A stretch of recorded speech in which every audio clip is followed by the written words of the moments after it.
Brian Stafford is a multi-talented individual with a diverse background in medicine, psychiatry, poetry, and wilderness guiding.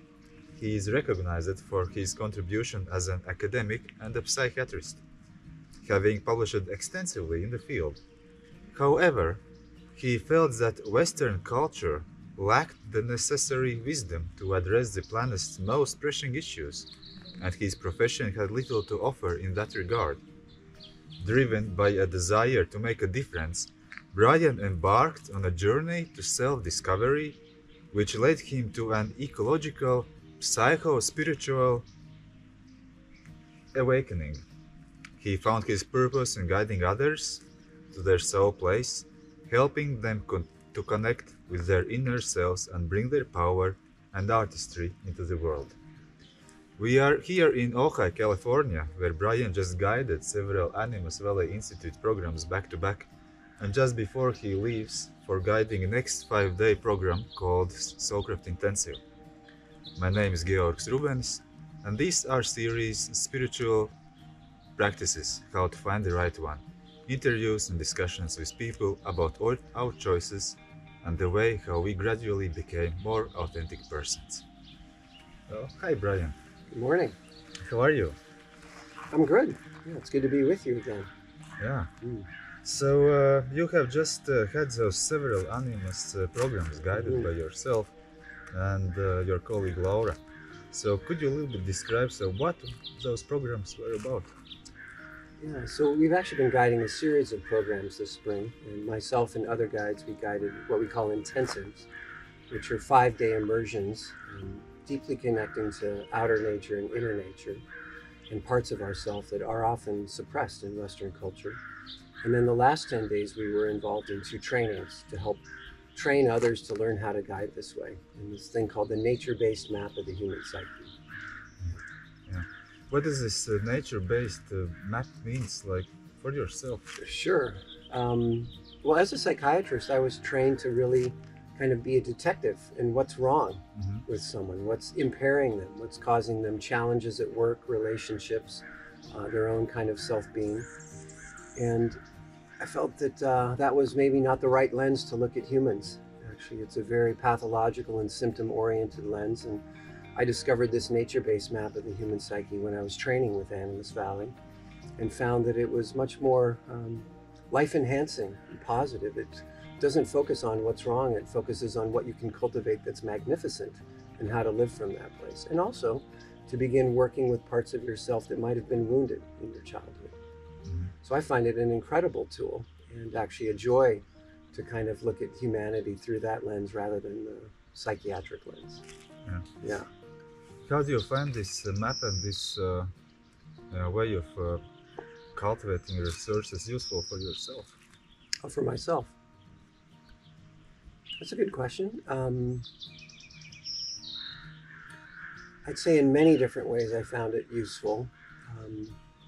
Partly there were parts of myself that I didn't know were part of me, actually. So it pointed to places I hadn't been or discovered or knew were important in becoming what we would call a whole human.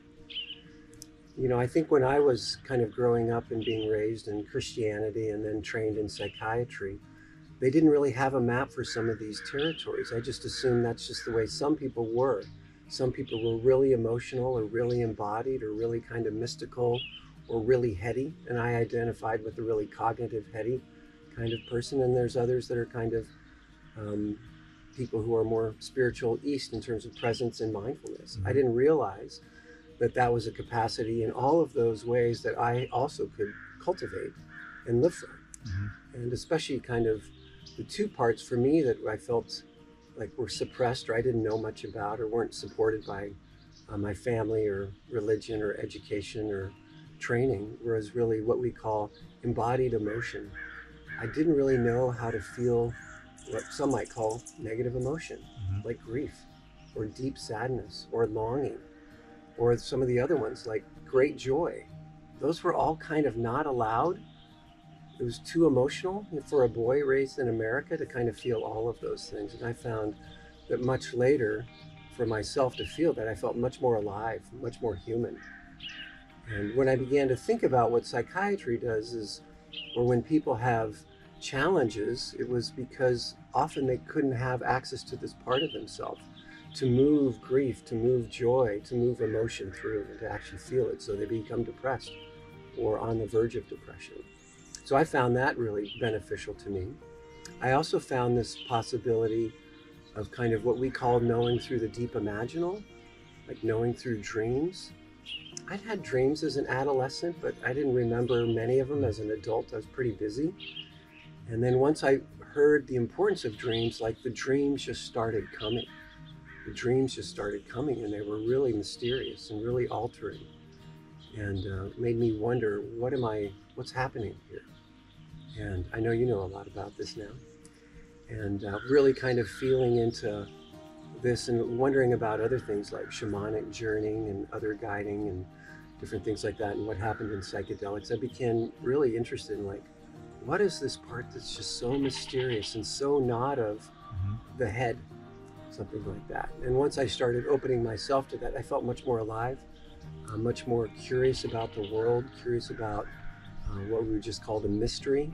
I'd kind of given up on God in a certain way and felt that this was like an access to the mystery. So once I cultivated those two parts of myself, I just felt much more alive, actually. Yeah. Not necessarily happy, but happy was part of it, and joy was part of it. And just more able to kind of perceive the mystery and the beauty of the world, and also the grief for what's happening in it right now. Yeah, that's interesting that you mentioned those different experiences as well. And I know that you have worked together, or your teachers have been persons like Bill Plotkin, Ken Wilber, Thomas Keating, Richard Rohr, and some of their, let's say, teachings, or some of their things that all those great teachers are sharing are not exactly the same, and many things overlap, but some things like are comes in some sort of contradiction. How all those teachings and learnings and studies that you have gained so far, how they click together? It's a good question as well. I found Ken Wilber's map, or his theories of development, and especially what he calls the all quadrant, all level, to be really interesting, actually really interesting. But I also found it to be pretty heady in a certain way, and I really appreciate his understanding of what he just calls the I, the we, and the it's, in a certain way, and the objective and the subjective and the intersubjective. It's a bit heady stuff, but I found it, again, resonated with me and helped me understand something that's more than just science, and also his understanding of developmental lines and of how the ego develops through different stages and eventually reaches this integral stage where you realize that in some sense every developmental stage has to happen, and there's a bit of compassion for people in different stages to be really beneficial. And then with Thomas Keating, it was kind of centering prayer and kind of feeling divine love, or the love of Christ, or Christ consciousness. It was beautiful, still is, still is. And Richard Rohr's teachings on incarnational mysticism really resonated with me as well, to kind of feel that we're all children of God, we're all children of love, and we're here in some sort of divine opportunity to kind of serve the earth and to serve each other. That resonated. And then when I encountered Bill Plotkin's work, everything else kind of clicked in, because Bill's a map maker. He's not a theorist, he's not just a writer, he makes maps of what he's witnessing. And he's really a good detective, actually, at what things are and figuring out how they serve us and how they hinder us. And when I encountered his nature-based map of the psyche, and also what we call the soul-centric developmental wheel, things really began to click in. I began to see where these other teachers had things that kind of fit in this map, and also where maybe they were not necessarily not speaking to, not missing, but there was something missing. And I really found those parts in Bill's maps, especially the nature-based map. One part of Bill's teachings, or one of his models, is called Wild Mind. This map of psyche. And I know that this wild mind is very huge part of things that you are doing both here in America as well as you're trying to bring internationally. Yeah. Can you a little bit describe what it is and why it is important? Sure. Well, first, the nature-based map of the human psyche is kind of anchored in the 4 or 6 directions. It has associations with archetypes for each direction's qualities of love, windows of what we call knowing. And it was developed after Bill and many other guides were kind of listening closely to stories from people coming back on particular wanders, coming back from vision fasts, listening to these stories and kind of hearing these archetypes in a certain way, and also where they might have been blocked in a certain way, in ways that they were healed, or the ways they discovered more about their emotions or more about the mystery. So he began kind of crafting this map, and it's a different map in a sense that it's 3-dimensional. And so in the upper world, we might call it as spirit, oneness, suchness, the non-dual. That's really what Ken and Thomas and even Richard are talking about a lot. And then there's this other dimension, a complete other dimension called the underworld, which is primary the work of Animus, but also what Carl Jung was really writing about. And it's really been lost in most of Western psychiatry and psychology.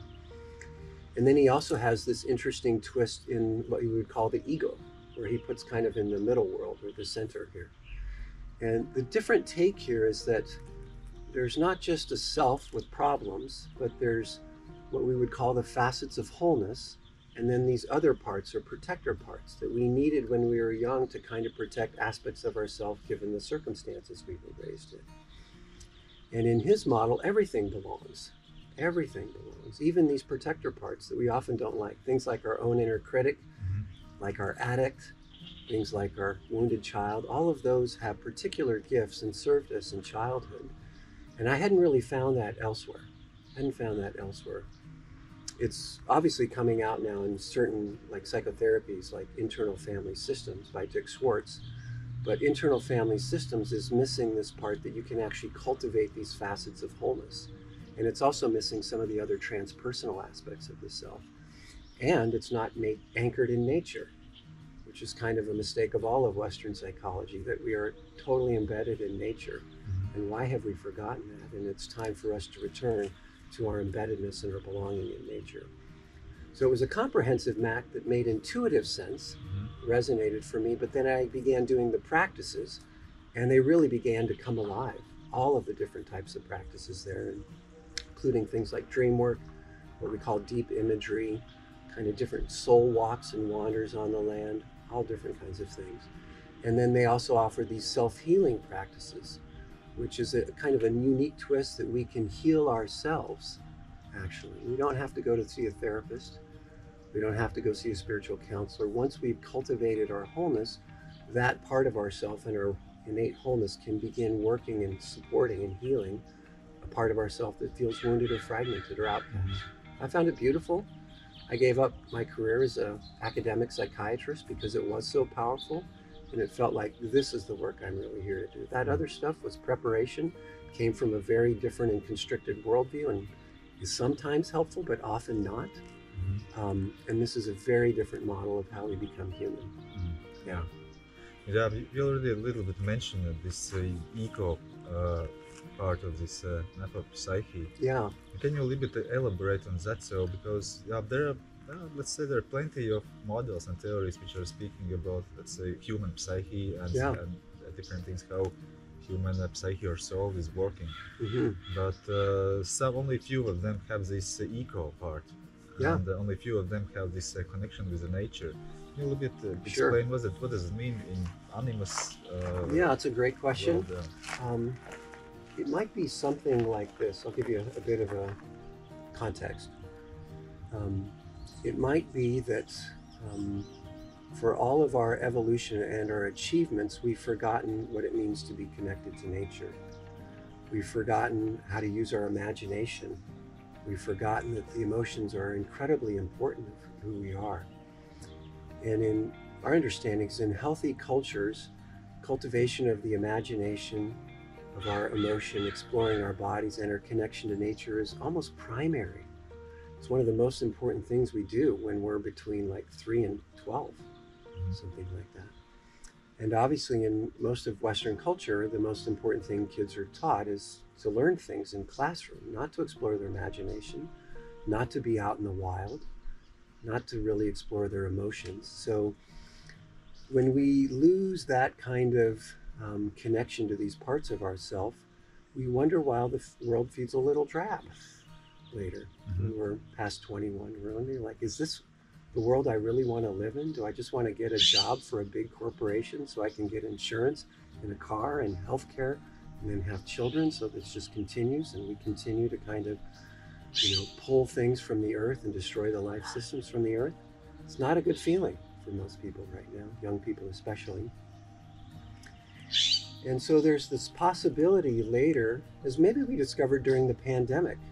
Once people left their offices and their homes, they went exploring in nature. And there was something about just returning to nature that made people feel a little bit better, even comfort or more resilient during the pandemic. And so there's one particular part of our psyche, a facet we might call, that really feels like they belong to Earth. It's this one that specializes in belonging. The archetype is wild indigenous one. Sometimes indigenous is not a suitable word to use in certain communities because we haven't offered reparations for what we've done to the indigenous people around the world.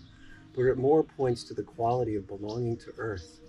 And that might be one of the main things that's wrong with our society right now, is that so many people do not know that their primary place of belonging is Earth. They think it's family, they think it's religion, their particular religion or their particular profession, or their country or their football team or something like that. It's not. And most people have forgotten that. And I think that's one of the greatest catastrophes and calamities of Western culture right now. And when we invite people in to walk in this certain way, into nature, and often for sometimes hours at a time, or as on a vision fast or other solo in nature, a lot of things begin to unlock. There's a deeper perception of what nature is. There's a deeper sense of belonging. And there's a deeper sense, usually, of commitment to protecting the earth later and to tend to it. So that was kind of the perspective on it. And I'll just share a story if I can. Okay. Like, I was raised in Colorado, which is very wild on the foothills of the Rocky Mountains. And my parents fortunately had a cabin in the mountains. And we used to go there, 3 weekends a month. And I was allowed to just run wild in the forest there and to make forts and have a good time, climb rocks and all kinds of things. And I was outside most of the time. This is before cell phones, before video games. We didn't have a television up there either. And I felt most alive there. And, like all of us, when we turn 18, we feel like we have to get an education if we have resources and are privileged, and then we have to get a job. And I continued to kind of spend a lot of time in nature, mountain biking, hiking, fishing, swimming, all those different kind of things, no matter where I lived. But it wasn't the same thing like when I was a kid. It was more like recreation, trying to use my body after sitting or standing all week as a physician. And on my first Animus program, I'll share this story. In the first Animus program, a lot happened. Like the first night, a lot happened. Dreams and what I found myself speaking out of my mouth in a circle called a council. And then about halfway through the program, we had a 24-hour solo where we invited out into the land, and I was in a canyon in eastern Utah where there was a kiva nearby from the indigenous peoples of many hundreds years ago. It felt quite sacred there. And we were invited to do a lot of different practices. And what I really felt I was missing was a connection with my grandparents, surprisingly. That just kind of came up. My paternal grandfather didn't really like children. He wasn't a nice person. And my maternal grandmother and grandfather had 15 children, about 45 grandkids. So I never felt like I was unique. I never got that kind of unabashed and appreciative love and just kind of attention. I felt like I was missing something. So there was really interesting. There was a tree there, and I just knew he was the grandfather of the place. He was a juniper tree. And again, this sounds kind of funny, even when I say it now, but it wasn't. He was clearly the grandfather juniper of this canyon. And so I just asked if I could go up and sit in his lap all day. So I sat in his lap all day. It was wonderful. I told stories. I remember grieving a lot about not having grandparents that loved me. And my grandmother died when I was 2, my paternal one. I realized she was probably an amazing one, but I never knew her. So there was grief about that. A lot of other things happened that day, and I did a lot of journaling and just curious about what was happening. And then that night, I laid down on the earth and I fell asleep, and probably around midnight or 1, I woke up. And I wasn't really sure what was happening, because there was an indigenous woman in the canyon, a Native American looking woman. They haven't lived in this area for many hundred years, but she was there, and she looked at me and she said, "Welcome home." And I just burst into tears. My heart swelled, boom. And I didn't really know what had happened then, but something really shifted. I didn't really know what the mystical encounter meant. And I realized maybe a month later that it was almost like Grandmother Earth welcoming me home. I was with my grandfather and my grandmother. Well, that changed a lot for me. That I had had this, what we call an eco-awakening experience, a kind of psycho-spiritual, somatic, emotional experience that where I primarily belong isn't in academic medicine, isn't primarily in my family, isn't as a integral Buddhist, which I kind of identified then. It was really a belonging to Earth.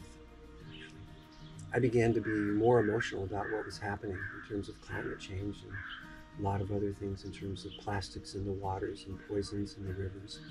And I began to act very differently about it. And that began to kind of move me further away from seeing the worldview from psychiatry and even Buddhism, at least the Buddhism I was in, into a more kind of earth-centered understanding of maybe Earth is what we're all longing for. And now we're kind of grieving that we don't know how to belong and to protect it. So that's one of the reasons I felt called to do this work. It was such a profound shift for me. And I've witnessed it a lot too, in guiding primarily Vision Fast, but on other programs as well, and other programs where there's at least a 24-hour solo. People come back with amazing experiences. Like, oh, I used to be afraid of the earth. I used to be afraid of the creatures. Now I get it. Now I get it. And it sounds kind of funny if you've not experienced it, but it's possible, and it's real, and it's life-changing. I think it's very interesting also this physical place where we are having this conversation. California, which is a birthplace of hippies. And as well as it's a place of San Francisco and Silicon Valley, where nowadays are most of the IT and tech industries, and etc. and so on. And what would be your answer for those who would say, well, okay, so this stuff sounds probably interesting, but for us it is more like rebellion against today's progress, and it's actually some sort of leaning back to happy 60s, happy 70s, I see. Driving around the one. It's a great question, super question. I'd also like to add that also in California was John Muir, who was the one who wrote about the Sierras, got them protected, and Yosemite and Hetch Hetchy and all these amazing places too, that really moved the national park movement forward in the United States, and also got people to think, wow, there's something happening in places of great beauty, something awe, which is maybe related to eco-awakening. So I think what I feel about Silicon Valley is that there's part of them that I really appreciate, which is this wanting to be disruptive to the system that is. But it's not necessarily coming from a place that primarily benefits Earth. Actually, it primarily benefits them, is the way I see it, to be honest with you. And their bank accounts and the people who are the stockholders and different things like that. And they too, these people in industry, in tech industry and other things, also have a longing. They're turning towards psychedelics to find a different stage of consciousness. And primarily they're going there for their creativity, actually. But sometimes what happens is they have an experience where they're hoping to boost their creativity, and they might actually have an eco-awakening experience. And they might realize that, whoa, the way I've been doing and what I've been doing is actually not a benefit to the earth. It's benefit to the corporation, it's benefit to my ego, my bank account, and they might begin pulling out. So it might feel a bit woo-woo or California or hippie. And it might have been also because when this movement happened, the counterculture movement happened in the 60s and early 70s, there weren't elders to guide us through it. There weren't maps and models to help support us through it, to help us understand that there's other parts of ourself that need to be here as well. Just like when Eastern spirituality came to the West, there was a lot of unpleasant things in terms of misogyny of some of the Eastern teachers, and a lot of sexual shadow work in the teachers and also in their students, which still persists. There wasn't a sense of how do you cultivate wholeness and have a spiritual experience. And that's one of the things I'm really interested in, especially with the psychedelic movement, is there's a lot of people around the world now really exploring psychedelics, but they're not moving from a map of wholeness. Might be more recreation, might be curiosity. And often many people tell me from their experiences, they don't know how to integrate them, so they just keep going back and back and back. So I feel like it's different this time, partly with these maps and models of animus and other people doing great work in the world too.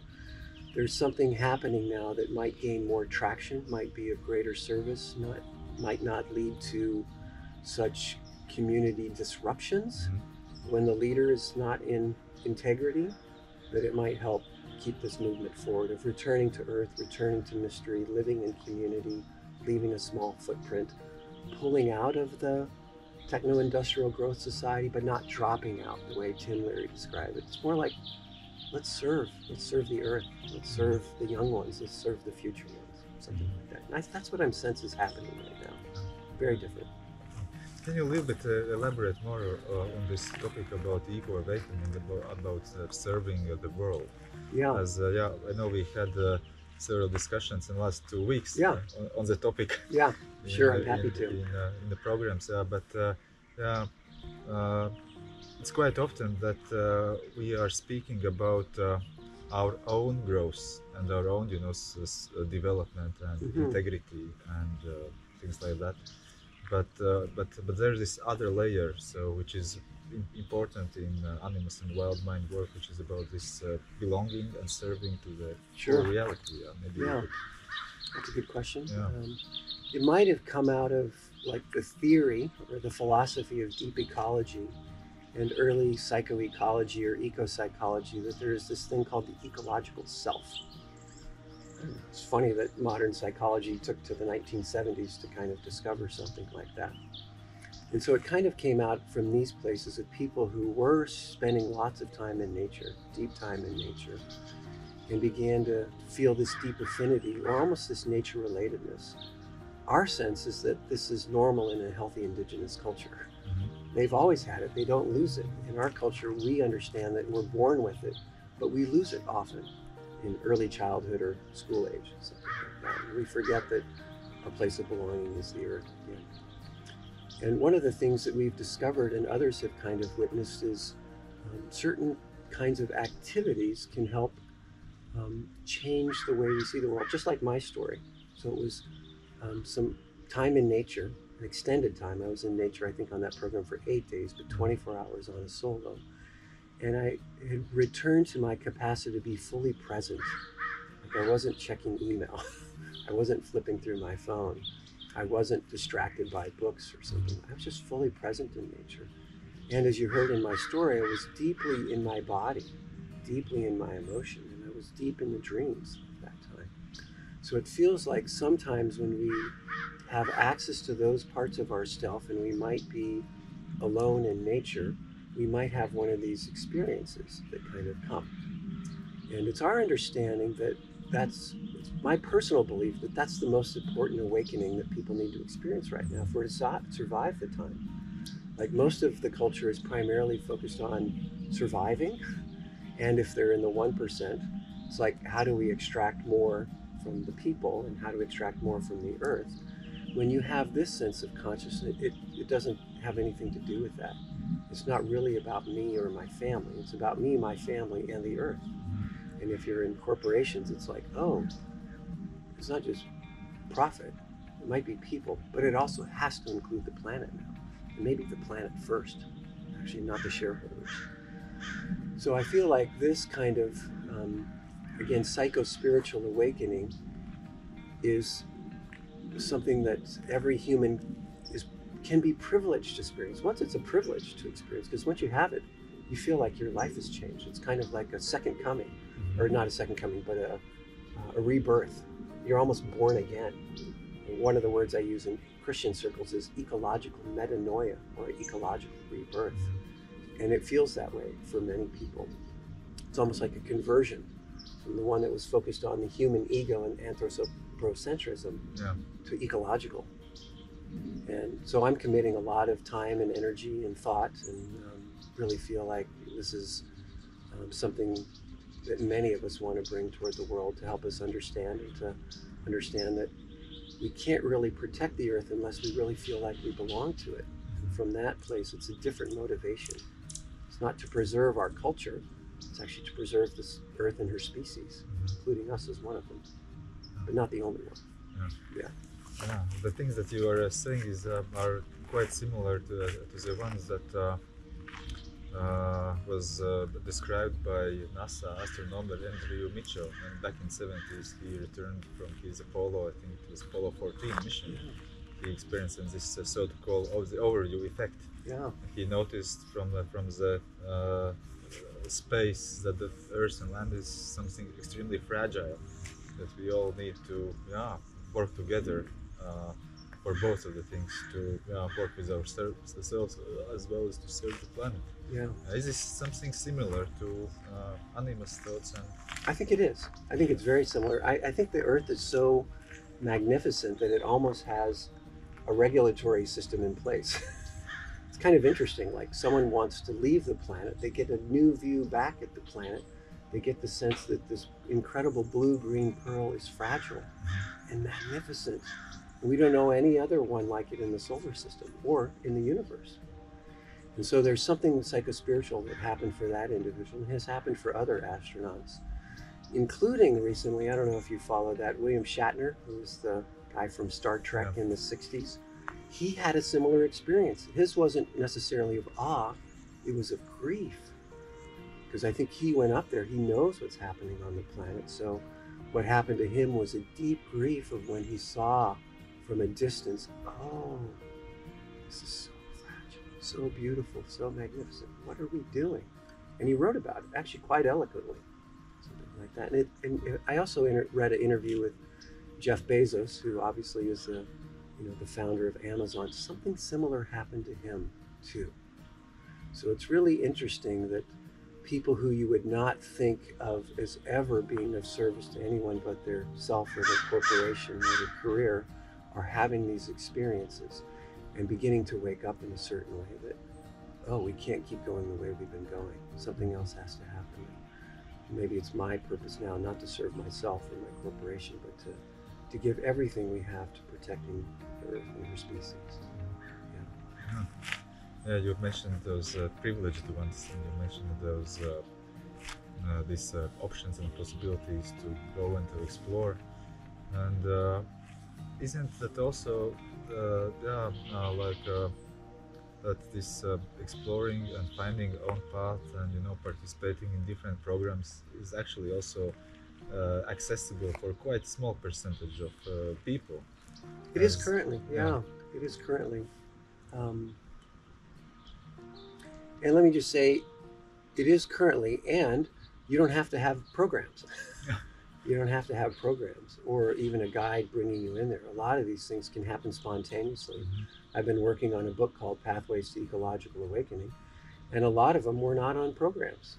A lot of people just found themselves in the wild for a period of time, or spontaneous beauty kind of erupted, and they just had the sense of, oh, this place is magnificent. And again, another way is one of the interview paths I've been doing recently is the use of psilocybin or LSD, which very frequently, if in the right context with the right support, might lead to an ecological awakening of, oh, wow, I've been reborn. I see what this planet is. How magnificent. Did I answer your question on that? Yeah, partly. Okay, what was the rest of it? Remind me. Yeah, but I think we can okay. go on further. So you was the first guide who guided me in this program. Right. Yes, it was about 6 years ago, and ever since we have met a couple of times in one or another program, and you have also been in Latvia. Yeah, guided it's a there. great pleasure to be there. Yeah. And what is your view of expanding and bringing this knowledge and this experience also to other countries outside the United States? Mm-hmm. Yeah, great question. Well, it might be related to your other question that I didn't answer, which I will now, if I can. Sure. Yeah. Which is like, it doesn't seem accessible now, but it has in a certain way. Like, I'll just name our organization, Animas Valley Institute. We have scholarship funds. So people can do online programs. They don't have to travel to a program. These experiences can happen close to where you live, especially the cultivation of wholeness and self-healing, but also exploring the mystery. And if you focus enough on kind of this, what we call the indigenous one, or this one that belongs to Earth, that kind of experience can also happen. It doesn't have to happen in the wild or at a retreat center or pay a lot of money to kind of be guided. It can happen spontaneously if you're open and filled with longing. And then with regard to other countries, partly I'm responding to other countries' interest. Yours was a different case, in the sense that you came from Latvia after hearing Go to the Wilderness and came, and you went back and you were integrating your experience from that vision fast.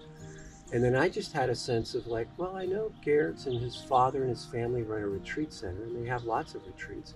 I wondered if they'd ever host us, because I feel like, again, part of what I'm here to do, and many other guides, is like to bring this work wherever there's interest. And you responded very affirmatively, almost surprised that we'd be interested in coming, and we did, and it's been a great success on many levels. People being very curious what's happening, having deep experiences, entering our training programs. And I feel like, you know, where we've guided Animas programs is all across Europe by now. Not Spain yet, but Spain and Portugal might be next, but all across Central, Northern, Baltic states, the British Isles, etc., Ireland. And we've also guided many programs in Australia and in New Zealand now. We've guided in Israel before. We're guiding programs in Colombia. We'll guide soon in Brazil and also South Africa. And most of these are people who reach out to the organization, and one of my callings is just to reach back and say, yeah, let's figure it out. How can we do this? Maybe we start with an online program first for your people, or an online program where 8 of you gather at a retreat center and the guide zooms in and you guys are doing the wanders and the practices together. But it's picked up a lot of interest and a lot of momentum, and I and the organization are very committed to it, as are the international producers, because it's some of our particular practices and the way we guide individuals and in groups also is forming like a new community of people who want to be of great service, but not by themselves, but kind of in community. And it's really powerful to experience some of these things in program and to hear other people's experiences. So I'm really excited for what's happening, and what we're finding is that a lot of people are interested in this Wild Mind training program. Yeah. Like we have participants we have over 100 trainings now from around the world. That's where the interest is coming from Brazil and also from South Africa. People have read Bill's book Wild Mind, and also part of the journey of soul initiation. They're like, yeah, I'm in human development. I want to learn this. I first want to experience it, but I have a sense I want to bring this to who I serve to. We're happy to do it. Yeah, so we'll be going to Colombia this year with the trainings, and then to Australia, and then hopefully South Africa, and wherever people call us. Yeah, thank you. And the last question is also this both the Wild Mind map and also this soul initiation journey. Yeah, is at some level it gets connected with artistry. And I know that you are also writing poems, and you're working on a novel, actually on a trilogy. So could you please a little bit elaborate on that, how this work brought you to artistry, and why it is important? Well, I also want to expand the word artistry first, if I can. Yeah, sure. Artistry can mean anything that kind of comes from, the way we're using it, from one, discovering who's the deepest identity you have, and your powers and your gifts and your calling and your destiny. And it doesn't necessarily, or at all come from the ego, which is kind of a different way to think about it. Because most of us, when we're adolescents, we're listening like, who am I? What do I want to do in the world? And it's mostly professions. I want to be an artist, or I want to be a musician, or I want to be a banker, or I want to be a physician, or I want to just be rich, or whatever, right? So it's coming from that place. And what we found in the first half of life, which is not necessarily chronological, but people are choosing things over time, especially if they have opportunity, that become more and more authentic. This is what you mentioned, kind of the introduction of our work, is authenticity. And that's an important step of really kind of living authentically for oneself. It also serves your community, certainly. It's becoming another thing now that it serves you, because it's true to you, serves your community, but it also serves the earth. And there comes a time, actually, when you kind of live this way for a certain while, that the energy and the interest and the alacrity and the, I don't know, just the joy of doing it is different. It's like something's coming to an ending. My way of being is coming to an ending. And that often happens kind of in the first half of life, where it's not this job, it's not this profession, it's not this marriage, it's not this whatever, religion or spiritual belief. We call those moltings, actually. And those are authentic, challenging ways of becoming more authentic. But then there comes a time where it's not about you choosing what's next, it's about discovering what's next. And that's the primary work of the Animas Valley Institute. It's called the Journey of Soul Initiation. And in some ways, what we're talking about here in terms of the holing and the self-healing and the ecological awakening are all preparation.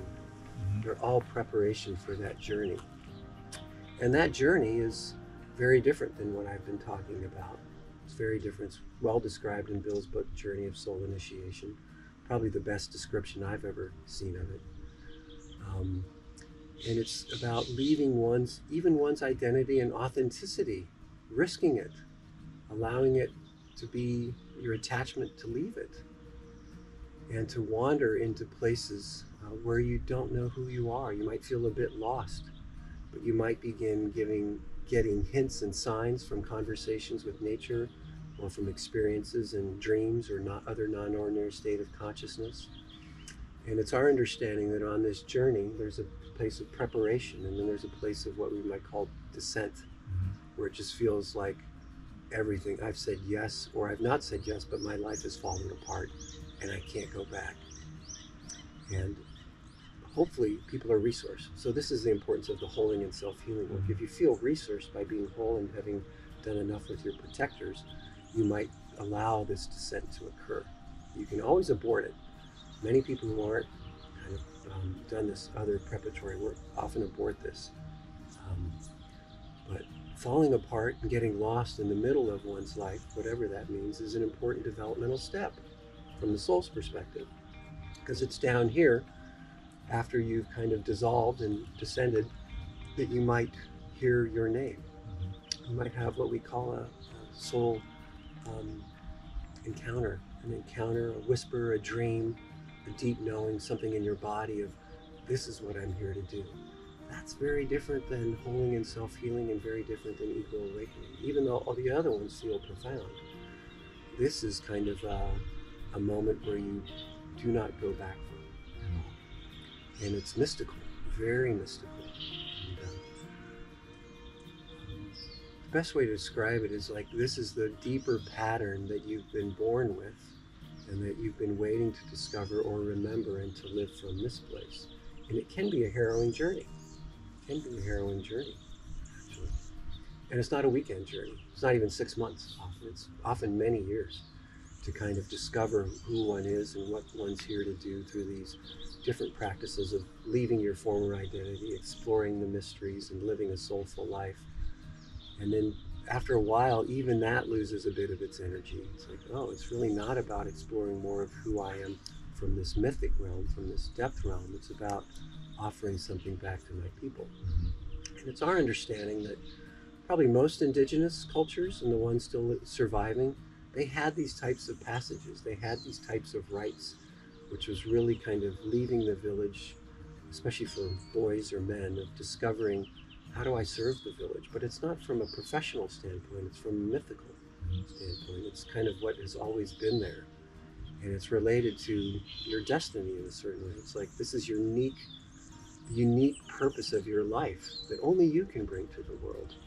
There's all other kinds of lives you can choose in adolescence, but there's this unique one that you can live into the world.